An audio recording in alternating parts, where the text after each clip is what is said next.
Nouvelle édition d'information, mesdames et messieurs, soyez les bienvenus.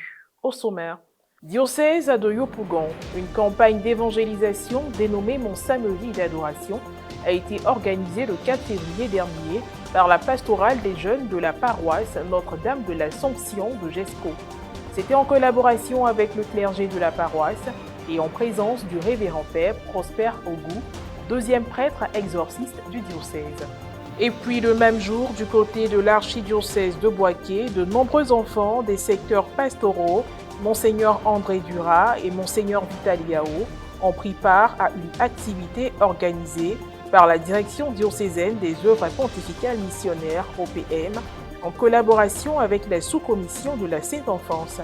Elle s'est déroulée au centre diocésain Saint-Joseph de Boaké. Le samedi 4 février dernier, la pastorale des jeunes de la paroisse Notre-Dame de l'Assomption de Yopougon-Gesco a organisé une campagne d'évangélisation en collaboration avec le clergé de la paroisse. L'événement dénommé Mon Samedi d'adoration a été ponctué par plusieurs articulations et s'est déroulé en présence du révérend père Prosper Ogou, deuxième prêtre exorciste du diocèse de Yopougon, sans oublier les jeunes venus nombreux et d'autres paroissiens. Reporter d'images, Francis Okwe. Commentaire, Morel Poti. Laisse-moi t'approcher et contempler tes merveilles.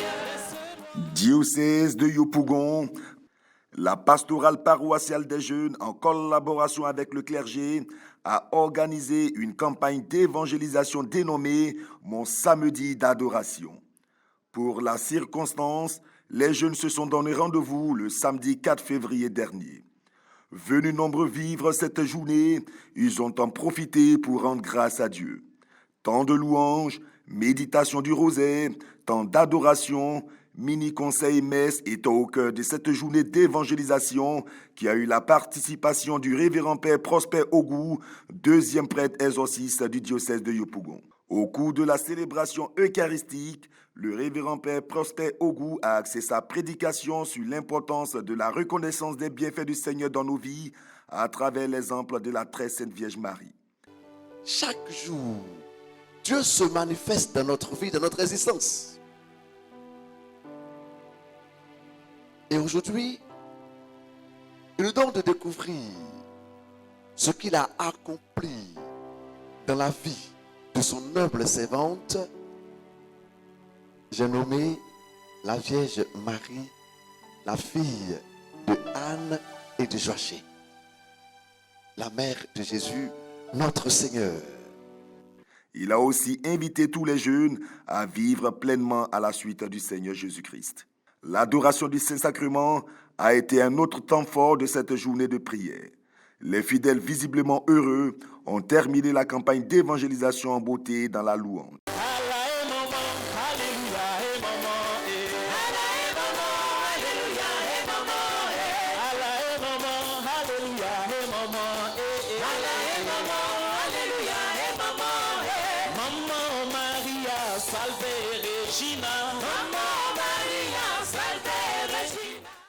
Quelques propos recueillis au terme de l'activité. Par l'adoration, le Seigneur a permis de restaurer certaines personnes qui avaient le cœur brisé, attristé. Et le Seigneur a permis aussi de redonner confiance à ceux qui désespéraient à cause des problèmes et qui avaient perdu la foi. Alors mon samedi de rosaire d'adoration, c'est tous les premiers samedis du mois à NDA du GESCO pour permettre aux uns et aux autres qui souvent se sentent seuls et qui ont la paresse de prier, de venir et de faire communion autour du Seigneur par l'intercession de la Vierge Marie. Je suis avec tous les responsables des mouvements composant la PPJ. Et c'est avec un grand plaisir que nous sommes là ce matin pour louer le Seigneur et lui dire merci en rentrant dans la vision de notre Père évêque qui a voulu dédier cette année à la Vierge Marie. Et c'est dans ce cercle lucane que tous les premiers samedis du mois, nous organisons pour les jeunes et en particulier pour tous les paroissiens mon samedi de rosaire d'adoration. À présent, mettons le cap sur l'archidiocèse de Boaké. La direction diocésaine des œuvres pontificales missionnaires OPM, en collaboration avec la sous-commission de la Sainte Enfance, a organisé une activité le samedi 4 février dernier à laquelle ont été conviés les enfants des secteurs pastoraux, Monseigneur André Duras et Monseigneur Vital Yao. Ils ont répondu présents et ont participé à chaque étape de l'activité qui s'est déroulée au centre diocésain Saint-Joseph. Un reportage signé Firmin Suini, correspondant local, commenté par Marie Abissier. Vous serez mes témoins. Acte 1, verset 8. Tel est le thème qui a réuni le samedi 4 février dernier au centre diocésain Saint-Joseph de Boaké de nombreux enfants venus des secteurs Monseigneur André Duira et Monseigneur Vital Yao. Un rassemblement qui s'inscrit dans le cadre des activités de l'enfance missionnaire organisées par la direction diocésaine des œuvres pontificales missionnaires en collaboration avec la sous-commission de la Sainte Enfance. C'est par un moment d'échange et de partage qu'a débuté la rencontre. Au programme, l'étude des différents thèmes que sont les enfants évangélisant les enfants et la charité comme mission des enfants, extrait d'acte 2, versets 42 à 47, suivi de questions-réponses. Les enfants constitués en petits groupes ont ainsi mené des réflexions sur les thèmes. L'arrivée sur le site de la rencontre. Après l'accueil et l'installation, les enfants ont eu droit à un enseignement portant sur le thème principal. Il a été donné par le père Jean-Hugues Kofi, aumônier des enfants de Brobo. Par la suite, une messe a été présidée par Monseigneur Alain Pierre Yao, vicaire général du diocèse, et concélébrée par les pères Jean-Hugues Kofi, Parfait Ndriyakan, Nikez Ngoran et Eric Conan, respectivement aumônier des enfants de Brobo, aumônier diocésain de la Sainte Enfance, directeur diocésain des œuvres pontificales missionnaires et aumônier des enfants de Minancro. Dans son homélie, Monseigneur Alain Pierre Yao a invité les enfants à être des témoins de la bonne nouvelle du Christ. Donc, on t'envoie en mission au quartier, on t'envoie en mission à la maison pour dire le nom de Jésus à nos frères et sœurs, pour qu'ils le connaissent. Quand tu sais que Jésus est ton frère, il est ton berger, Jésus est mon berger, il est mon frère, celui qui veille sur moi.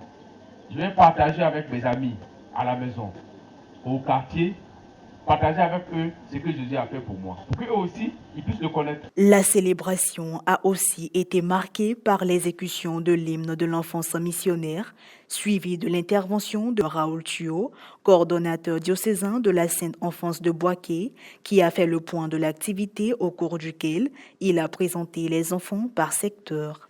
Les enfants ont effectué une procession jusqu'au pied de la statue de la Vierge Marie, ponctuée de l'allumage des bougies et la consécration à la Vierge Marie. Soulignons que cette rencontre s'est achevée par un temps de divertissement. La prochaine grande activité sera la journée de l'enfant africain, dont la célébration se fera au mois de juin 2023 à Boaké, en présence de l'archevêque et de son auxiliaire. Je retiens de cette journée que je dois prier pour tous les malades. Je dois prier. Je dois faire des prières de combat contre le diable et ses compagnons. C'est les deux doyennés du plateau de Boaké. Nous avons pu réunir 1200 enfants. Et pendant que nous sommes ici, nous avons un groupe d'enfants qui sont réunis à Bayakro et nous avons un groupe d'enfants à Kofi Amenkro et notre groupe d'enfants à Daokro. Alors chaque année, nous réunissons plus de 5000 enfants dans tout le diocèse. Alors nous, aujourd'hui, nous pourrons dire que nous sommes plus ou moins satisfaits parce que la commission enfance de plus en plus commence à prendre une forme au niveau du diocèse. Dès le bas âge, on inculque ce sens de la mission aux enfants. Et donc cette activité répond à ce besoin-là. Voilà, rassembler les enfants travaillent ensemble, les enfants prient ensemble, les enfants s'amusent ensemble, ils mangent ensemble. C'est un peu le souci de cette journée. Et voilà, ainsi s'achève cette édition d'information. Merci de l'avoir suivi. Je veille sur nous. À très bientôt.